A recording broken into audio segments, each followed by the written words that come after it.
आपने छतों पर खेती करने की खबरें तो खूब सुनी होंगी, लेकिन क्या कभी आपने ये सुना है कि लोग दीवारों पर भी खेती कर रहे हैं? सुनने में थोड़ा अटपटा जरूर है, लेकिन सच है। जैसा कि आजकल देख रहे हैं, बढ़ती आबादी के कारण उपजाऊ जमीन पर घर बनाए जा रहे हैं। ऐसे में सवाल ये भी उठ रहा है कि जब खेती नहीं होगी तो अनाज कैसे पैदा होगा। खेती में अपने प्रयोगों के लिए प्रसिद्ध इजराइल ने इसका तोड़ ढूंढ लिया है। इजराइल एक नए प्रयोग के तहत दीवारों पर सब्जियां उगा रहा है। दीवार पर खेती करने की तकनीक को वर्टिकल फार्मिंग कहते हैं। यह तकनीक धीरे धीरे दुनिया में काफ़ी लोकप्रिय हो रही है। यह तकनीक अमेरिका, यूरोप, ऑस्ट्रेलिया, इजराइल, चीन, कोरिया, जापान और भारत के बड़े शहरी इलाकों में तेज़ी से फैल रही है। इजराइल में तो इसे खास तौर पर खेती के लिए उपयोग में लाया जाता है। इजराइल जैसे देशों में ज़मीन की खासी कमी है। इसी समस्या से निजात पाने के लिए वहाँ लोगों ने वर्टिकल फार्मिंग का विचार अपनाया। यह आधुनिक कृषि के लिए एक नया क्षेत्र है। दुनिया की आधी से ज़्यादा जनसंख्या शहरों में होती है, जहाँ से खेत बहुत ही ज़्यादा दूर स्थित होते हैं। घने शहरों में लोगों का ध्यान इस तकनीक पर ज़्यादा गया है। इजराइल ने खाद्य उत्पादन के लिए वर्टिकल फार्मिंग के तहत एक क्रांतिकारी वर्टिकल गार्डन बनाया है। इस पद्धति से बड़ी बड़ी इमारतों, दीवारों पर चावल, मक्का और गेहूं और कई प्रकार की सब्जियों का उत्पादन हो रहा है। इस नई तकनीक से दीवार की दोनों ओर वर्टिकल गार्डन बनाया जाता है।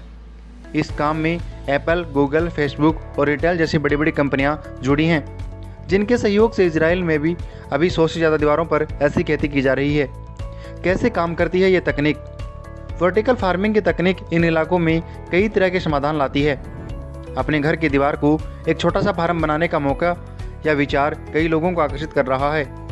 कई लोग इसके जरिए अपने घर की दीवार को सजावट के तौर पर इस्तेमाल कर रहे हैं और कुछ लोग इसके जरिए अपनी पसंद की सब्जी उगाने की तैयारी कर रहे हैं।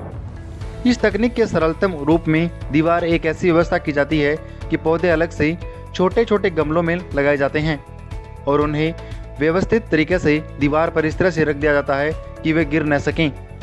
इनकी सिंचाई के लिए खास तरह की ड्रॉप इरिगेशन की तरह से व्यवस्था की गई है, जिससे इन पौधों को नियंत्रित तरीके से पानी दिया जाता है और इससे पौधों को दी जाने वाली पानी की मात्रा तो नियंत्रित होती है और पानी की बचत भी बहुत होती है।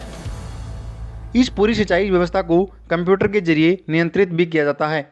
हाँ, ये ज़रूर है कि इन पौधों को खास समय पर, यानी कि थोड़ा विकसित होने पर ही दीवार पर लगाया जाता है। पर्यावरण को फ़ायदा। वर्टिकल फार्मिंग तकनीक से पर्यावरण को भी फ़ायदा होता है। इसके जरिए शहरी इलाकों में काफ़ी हरियाली नजर आती है। इसके साथ ही दीवार पर पौधे होने से घर के तापमान में वृद्धि नहीं होती और यह आसपास के वातावरण में नमी बनाए रखता है। इससे ध्वनि प्रदूषण का असर भी कम होता है। इससे पानी का बहुत किफ़ायत तरीके से उपयोग होता है, जो परंपरागत गार्डनिंग से बहुत बेहतर है। वर्टिकल फार्मिंग में सबसे ज़्यादा चर्चित हाइड्रोपोनिक्स, एरोपोनिक्स और एरोपोनिक्स जैसी तकनीकों की खासी चर्चा है। हाइड्रोपोनिक्स तकनीक में मिट्टी का उपयोग किया जाता है और उसके बिना ही पौधों को एक सॉल्यूशन में उगाया जाता है। एरोपोनिक्स में तो केवल हवा में ही पौधों को विकसित किया जाता है। एरोपोनिक्स का फिलहाल बहुत ही कम उपयोग देखा गया है, लेकिन हाइड्रोपोनिक्स या एक्वापोनिक्स में लोगों की दिलचस्पी खासी बढ़ रही है। इस तकनीक का खासतौर पर शुरुआती खर्च बहुत ज़्यादा होता है, लेकिन इसके बाद भी शहरी इलाकों में इसकी लोकप्रियता तेज़ी से बढ़ी है।